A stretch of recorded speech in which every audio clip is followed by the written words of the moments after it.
Shalom, selamat datang di YT Artikel 2. Assalamualaikum warahmatullahi wabarakatuh. Hai sahabat Rahman, apa kabar kalian semuanya? Semoga kalian baik-baik saja. Untuk teman pekerja yang jauh, perantau dalam negeri atau di luar negeri, yang jauh dari keluarganya seperti admin, semoga kalian semuanya dilindungi dan diselamatkan dalam pekerjaan masing-masing. Dan untuk sahabatku yang bersama keluarganya, semoga kalian sehat selalu dalam lindungannya. Amin.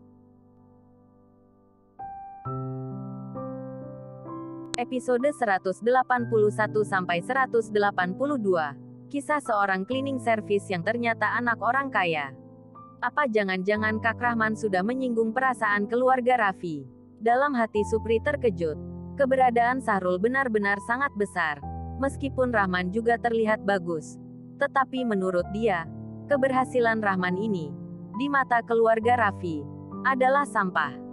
Baru saja Supri menahan kemarahannya. Tapi saat ini dalam hatinya bahkan merasakan pahit dan enggan.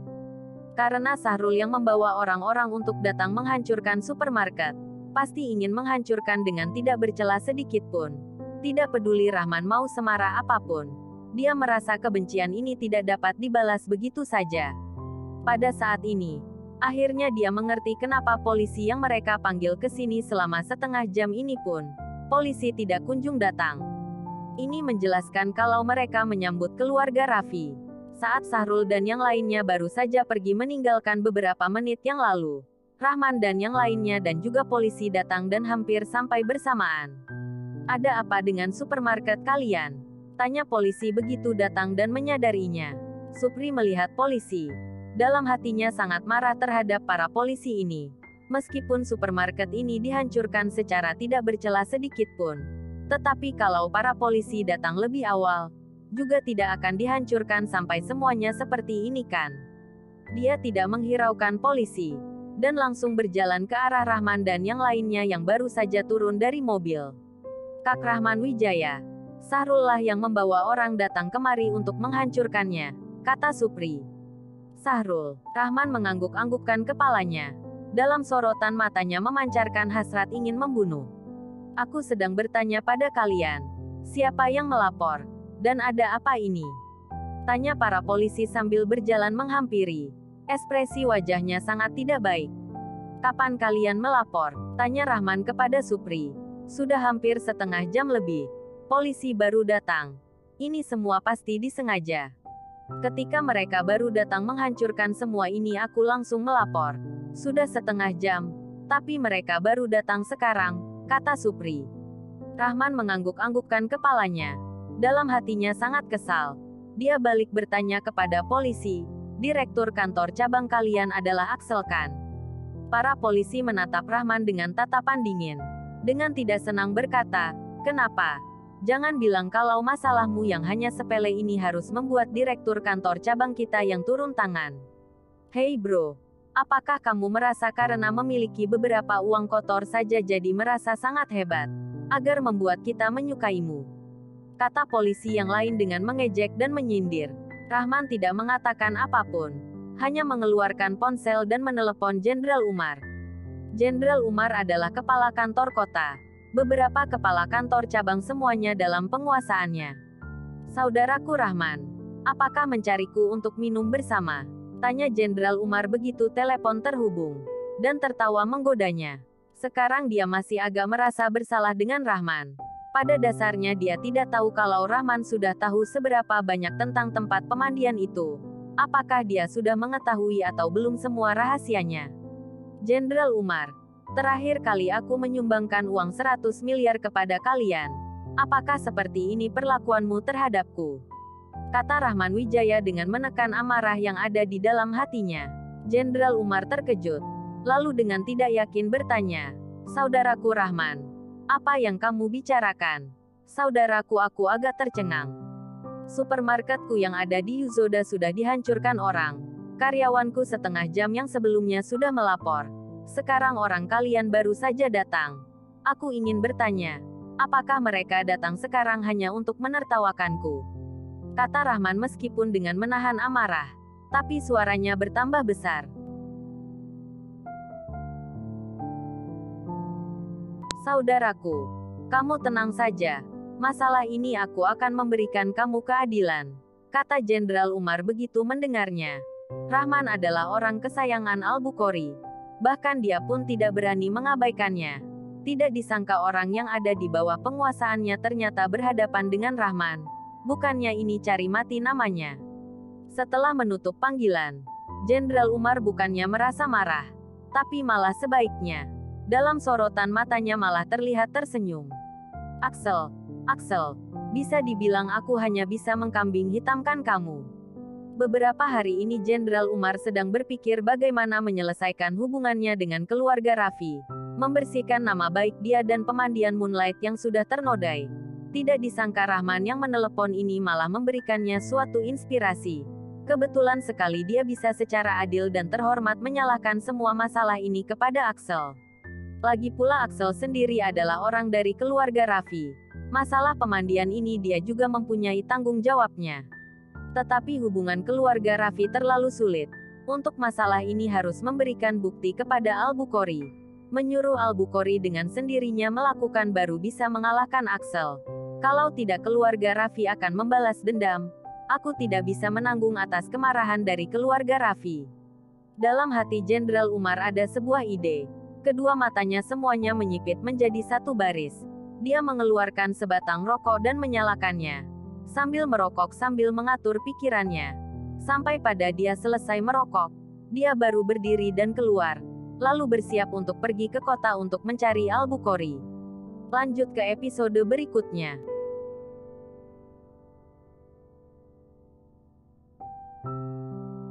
Episode 182. Jenderal Umar. Apa jangan-jangan melihat Rahman yang tidak menghiraukan mereka dan langsung menelepon, seperti sedang menelepon Jenderal Umar.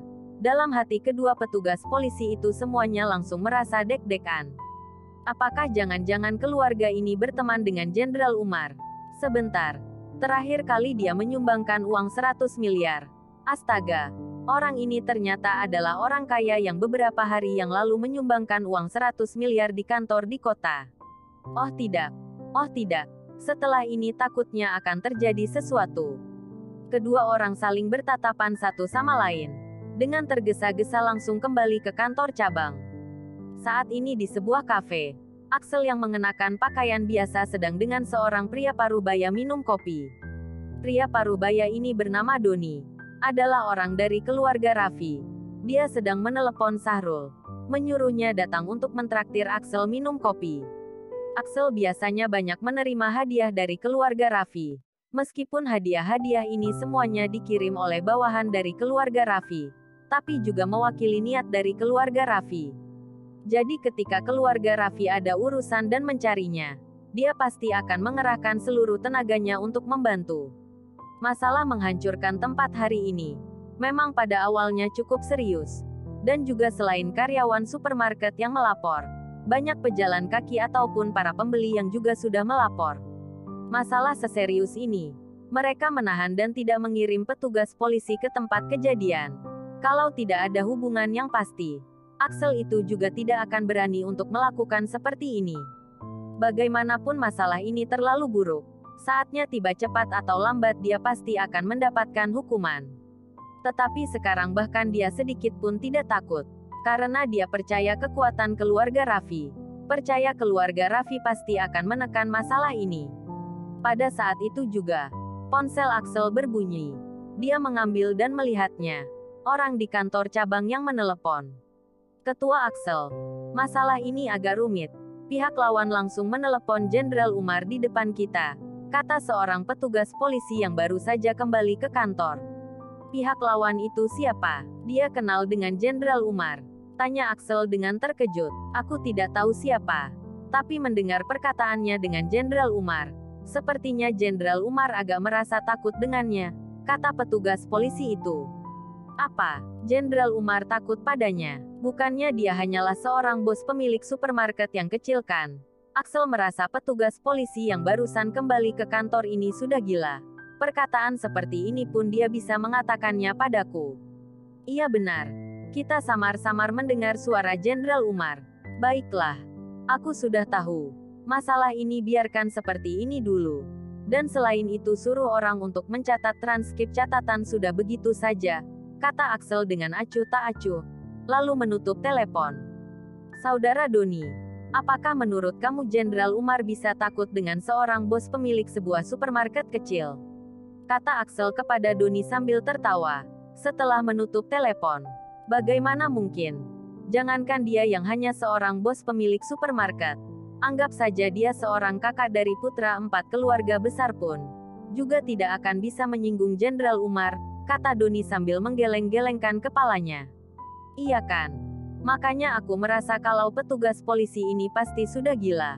Maksud dari telepon dia ini adalah agar mengingatkan aku untuk lebih berhati-hati. Pantesan dia ini hanyalah menjadi seorang petugas polisi rendahan saja, kata Axel dengan menghina. Iya benar. Dan juga kalau memang Jenderal Umar dan anak ini saling kenal, dan dia ingin melawanmu, juga harus berpikir-pikir kembali kekuatan dari keluarga Raffi.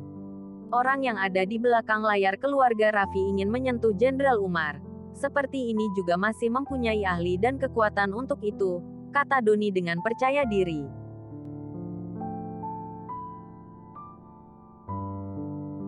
Ini adalah pesona dari 4 keluarga besar yang sudah dijalankan selama bertahun-tahun ini.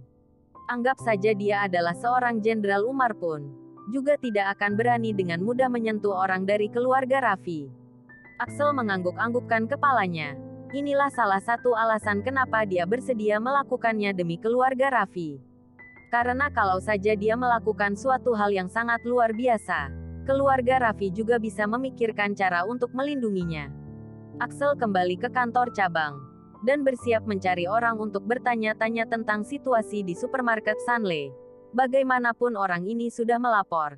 Jadi di sini dia harus memiliki catatan kehadiran dan transkrip catatannya. Axel bersandar di kursi dan tepat saat dia mau menelepon petugas polisi yang bertugas untuk datang dan bertanya tentang situasinya, dia melihat beberapa komisi petugas inspeksi kedisiplinan datang dan bergegas masuk. Asibuan. Kalian, Axel terkejut. Dan pada dasarnya tidak menanggapi apa yang sedang terjadi. Kami menerima laporan. Kalau kamu memiliki banyak pelanggaran hukum, ikut dengan kami, kata Komisi Petugas Inspeksi Kedisiplinan. Beberapa petugas polisi khusus mengawal dan membawa Axel. Ekspresi wajah Axel dalam sekejap berubah menjadi pucat. Selama dia telah memasuki Komisi Petugas Inspeksi Kedisiplinan, tidak peduli pada akhirnya dia benaran atau tidak melanggar hukuman. Karirnya semuanya ini sudah sepenuhnya berakhir. Bahkan jika karena hubungan dengan keluarga Raffi mereka bisa menyelamatkannya dari kota juga tidak akan mungkin mau untuk mempekerjakannya lagi. Axel dikawal dan dibawa masuk ke dalam mobil Komisi Petugas Inspeksi Kedisiplinan. Hatinya merasa jatuh sangat dalam. Dia tahu kalau ada seseorang yang dari belakang sengaja membuatnya sulit. Dan dia sangat ingin tahu siapa orang yang ada di balik semua ini. Asibuan. Melihat hubungan kita selama beberapa tahun lamanya. Katakanlah yang sebenarnya padaku. Siapa yang menyulitkanku? Tanya Axel menatap petugas inspeksi kedisiplinan Asibuan dengan tatapan gelisah. Asibuan terdiam sejenak. Lalu berkata, Al-Bukhari. Apa? Al-Bukhari? Apakah kamu bercanda? Kata Axel dengan terkejut. Dia dan Al-Bukhari pada dasarnya tidak ada konflik keuntungan apapun. Dan juga dia sedang menjilat Al-Bukhari sekarang ini. Al-Bukhari mempunyai alasan apa dengan melakukan semua ini padanya. Dan lagi, Al-Bukhari membuatnya jatuh dari kekuasaannya. Apa yang dia dapatkan? Kak Axel, kamu berpikirlah baik-baik. Apa yang kamu lakukan hari ini orang penting seperti apa yang kamu singgung. Al-Bukhari tidak mengadakan pertemuan dan langsung menyerahkan banyak bukti tentang segala macam hal yang ada hubungannya denganmu.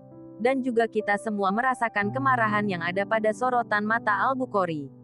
Seharusnya kamu tahu, kemarahan Al-Bukhari saat tadi, pasti bukan karena kamu telah melakukan banyak hal.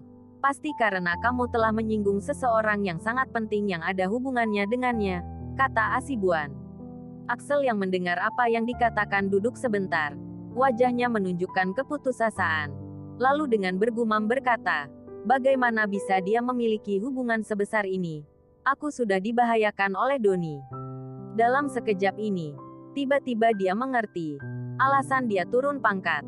sepenuhnya karena masalah hari ini. Dia juga tidak bodoh. Dalam sekejap dia menyadari kalau hubungan bos pemilik supermarket Sunley dengan Al-Bukhari terlalu dekat. Hari ini dia tidak bekerja untuk mencegah penghancuran supermarket Rahman.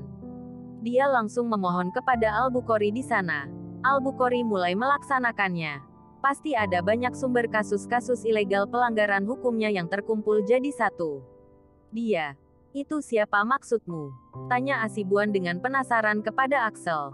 Bersambung.